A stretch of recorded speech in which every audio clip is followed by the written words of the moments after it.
r/NoSleep. Posted by you/epicwizardcowboys. I found evidence of a nuclear accident that never happened. The end. Friends. Part 1 and 2, videos links in description. Please check out. Part 3, a letter. I received an envelope in my mailbox, the day after I spoke with Cole. It had no address, and when I asked my neighbors, nobody could recall seeing anyone near my home that day. Inside was a typed letter, along with a video cassette. The author of the letter included a note that I do not release this video publicly, so her identity is not revealed, but she has permitted me to include screen caps. I watched the video in its entirety and have no doubt of its veracity. The event at Grouse Springs was not a nuclear accident. I will let the letter speak for itself. Mr. Cleven. Project Skipjack was a power plant, that much is true. The city of Grouse Springs did get its electricity from whatever they were doing down in the bowels of the building known to the public as the Grouse Springs Nuclear Power Plant. It wasn't my job to understand how, though. I was just there to provide security. Keep people out, they told me. Keep people in too, if it came to that. I'd been on details like this before. They'd tell you just enough that you'd get a feel for what to do in an emergency. You learned early on not to ask too many questions. Things were bad before June 23rd, but the public didn't know about it. Way back when the power plant first opened, in 2008, a kid went missing from a neighborhood close by. He was only 4 or 5, the same age as my son at the time. Later, sometimes people would see flashing lights in the woods, or cigar-shaped objects hovering in the sky. The higher-ups did a real good job of covering it all up. A scientist had been killed, too, in the laboratory. I didn't have to work that cleanup, but my buddies who did came back up a bit shell-shocked. One of them requested to transfer, after that, but it wasn't allowed to happen. He didn't survive the accident. It started in the afternoon. We were told that's when the technicians would rotate shifts, so we'd know to be extra alert. The main lights went off, and the emergency light system came on. The alarms didn't start yet, though. They wanted to wait to see if it could get it back under control. This was relayed to me and my partner, I'll call him Delta, over radio by the head technician. No worry yet, they said. By time the fire started, the alarm still hadn't gone off, so we radioed back. No word. Someone I didn't recognize came into the security building and told us it was code red out there, and the entire security team needed to be deployed to the plant, where the main power core was contained. We weren't told what it was, just that we needed to help survivors put out the fire, and that under no circumstances could anyone found at the plant leave without checking their identification. Even in the middle of a meltdown. If they didn't have ID, we were told to kill them. We got suited up. Our core team was Delta, and other people on the detail I'll call Gamma, Beta, at Epsilon. I had body armor, a sidearm, a knife, and a helmet.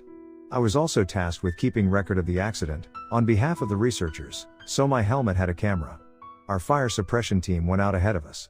Image 1, they were successful in putting the fire out, here, so I have no idea how it ended up spreading to the rest of the city. It initially played out like a standard search and rescue. Many of the rooms were hollowed out by the fire, charred black. Smoky. It smelled strange, though, like someone had been spraying hair product. There was a lot of searching, but not a lot of rescuing. We cleared about 3 rooms before there was any sign of life. Down the hallway, there was a figure. Image 2, it was small, and it looked like it was coated in dark grease, or oil, or something. I couldn't tell if it was facing us or facing away because whatever was dripping off of it was so thick its head was completely obscured. Epsilon called out, "Hey!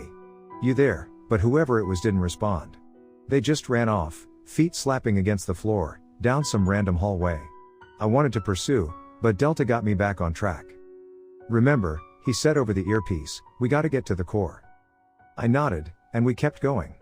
There was ambient noise, as we got closer, like a crowd of people talking and laughing at a party in a nearby room. Sometimes lights would go on and off in other rooms and we'd look and nothing would be there. About halfway down the staircase to the basement level, where the core was, one of the walls burst. A long, skinny arm reached through a hole and started groping around with an oversized hand. It was burnt to a crisp, but whatever it was reaching excitedly like a kid getting the last Skittle out of the bag. Gamma and Epsilon fired at it, but they either didn't hit it or it didn't care, because it picked Gamma up and it squeezed, before anyone could help. The thing played with his limp body through the hole in the wall, tapping Gamma's feet against the floor and shaking him up and down so his arms were flopping around. And I swear to God, when that hand squeezed him to death, the only thing that came out of Gamma's body was strawberry ice cream. We ran before the rest of whatever the hell that thing was decided it wanted to grab anyone else, too, sprinting down the stairs. Dark splotches were smeared on the wall, sometimes there was an arm or a leg sticking out. At one point we passed a human face lodged in the wall, which just wept and wept. I don't remember if it was Epsilon or if it was Delta that put a bullet in his head. The last flight of stairs was too damaged to access, so we had to cross the first floor to find the alternate staircase on the other side of the building. I was hoping maybe we'd actually find someone we could help here, but I was wrong. It sounded like people were having a conversation all around us, but not one that made any sense. The voices were cackling, howling, whimpering. The sharp tangy smell from earlier was becoming overpowering. It felt like someone was touching the bottom of my boots. Epsilon turned to me to say something, but before he could his tongue fell out of his mouth and onto the ground. Then his fingers started falling off. His eyes dropped out of his head. He was thrashing and moaning. Blood made the floor slick enough that he slipped and fell. I knew it was Delta that took the shot, this time. Epsilon didn't die, though. He just kept falling apart all over the floor. Delta and I kept going, dutifully forward. Maybe we could stop whatever this was, if we just made it there. Noise from Epsilon's collapse must have gotten attention, because back near the entrance to the first floor, a door creaked open. It was so loud that Delta and I turned around to look. It was a woman. She peeked her eyes out from the now open doorway. They were open manically wide, the whites visible even at a distance.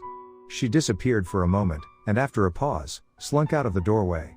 She was grinning, or grimacing, maybe. It was hard to tell. Her expression wasn't lining up with the sheer unhinged malice she seemed to exude. Shoulders slung low, head facing up, I could tell that if she got her hands on us, that would be it. It was me. It couldn't be me, but it was. She was nude, and every mole on my body, every crease in my skin, even my C-section scar, were all perfectly mirrored on hers. Slowly, she approached. Behind her, it seemed like she left a shadow, solid almost, a faint afterimage doubled over where she had just been. She waved, when she saw us staring. We were in shock. That's the only way I could justify it to myself when Delta waved back. The woman went into a sprint, running towards us at a speed I've never been capable of achieving. I fired my sidearm and saw that I had shot her straight through the forehead. She stopped for a moment, a line of afterimages slinging back behind her, before they snapped together and she was left wholly unharmed. We just had to beat her to the stairs. We just had to get to the core. Delta and I turned and started moving as fast as we could towards the stairs. She got closer and closer, and I could tell she was laughing through her clenched teeth. Right at the staircase, she was on us. Image 3, I looked and she was there and I could feel her hot breath on my neck. I didn't realize I was doing it, but my feet were still moving, taking me down towards the basement. She was tearing apart Delta with her teeth. He didn't even scream, just looked at me like big eyes like he didn't know what was going on as she pulled loop after loop of intestines out of his torso.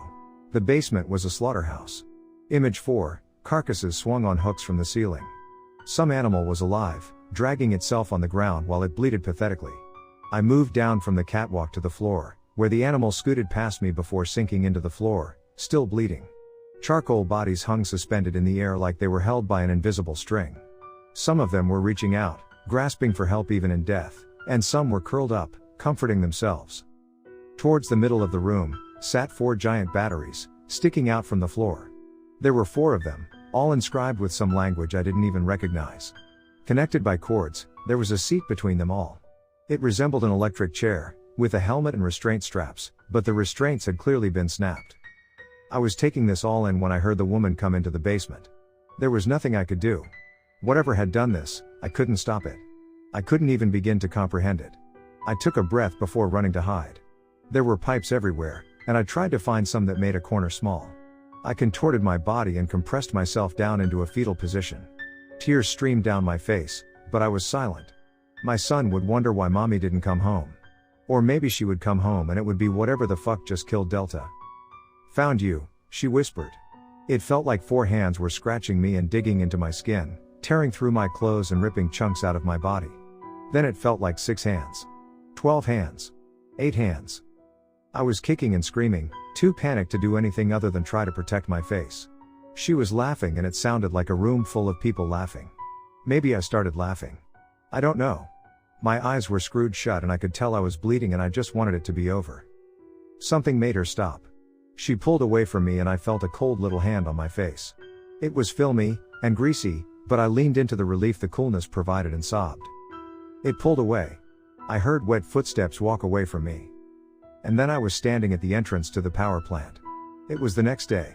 I was covered in blood, and some black substance that reeked like garbage. But I was alive. I collapsed on the ground and radioed for assistance. I was given a significant amount of cash and a medical retirement. The first thing I did with my newfound wealth was buy a house on the West Coast and get the hell out of there. Whatever was in that power plant, whatever force killed all those people, it's still out there, as far as I know. Nobody stopped it that day. The incident at Grouse Springs only ended because it wanted it to end, do you understand? I told my employers that my camera broke. I'm not sure why they believed me, but they did. I kept the cassette.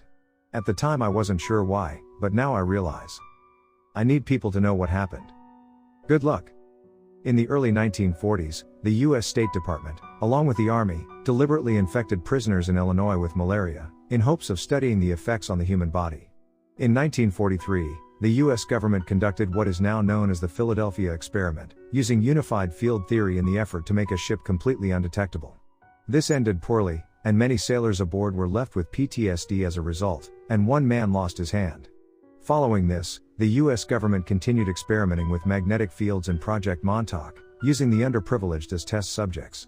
In 1950, the U.S. Navy sprayed an allegedly harmless bacteria over San Francisco in an event called Operation Sea Spray. It turned out the disease caused pneumonia-like symptoms, and many people became ill. Between 1960 and 1971, the Department of Defense paid to irradiate cancer patients to record data on how high levels of radiation affect the human body. These are just a handful of examples the United States government has experimented on its own citizens, which were only revealed through the Freedom of Information Act. It is likely that there have been countless more times the United States has subjected civilians to unethical scientific research well into the modern day. I believe that the alleged paraphysical force powering the city of Grouse Springs was one of these times, resulting in one of the most dangerous industrial accidents of all time. Information on Project Skipjack needs to be publicly released. The government needs to be held accountable for this tragedy. It is unacceptable to subject an entire town to understudied, highly lethal physical forces, and it is time for this matter held secret in the dark to come into the light. We, the citizens of the United States of America, demand honesty. As a collector of newspapers, I have a vast collection of articles on missing persons. I'm not sure if it's a coincidence that a young boy went missing here, in our world, in 2008, in the neighborhood located near the woods in which I found the bodies Cole describes as vanishing. I have been seeing lights, recently, near my home. In my dreams, I see her face, laughing at me. She is saying something, but I cannot understand. Douglas Ray Cleven's diligent research and commitment to the truth is commendable. However, in his analysis of the events at Grouse Springs, I believe he made a grave mistake. This could not be dismissed as an industrial accident. The Philadelphia experiment, Project Montauk, the testing on American civilians conducted in the past, these events weren't about discovering new power sources. They were about developing a weapon.